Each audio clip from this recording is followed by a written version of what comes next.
babalikan ko lang itong ano no, itong mga lisensya nitong mga POGO workers na ito. Kasi po ngayon Pebrero na.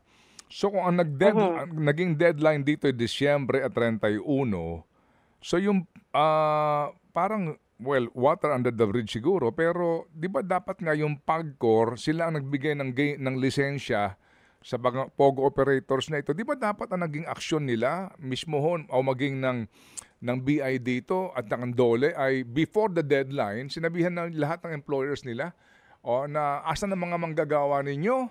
Oo, ang mga passport nito ihanda na etc. Kumbaga maganda yung transition sana, hindi ko nangyari yun. Mhm. Ginawa naman 'yan, Manong Ted. Nagkaroon po ng pagpupulong with the employers. They were told na kailangan nilang isumite ang mga kanilang mga Mm. tauhan for Mm. downgrading and they have to leave the country. Meron lang talagang makukulit na Mm. nagpaiwan.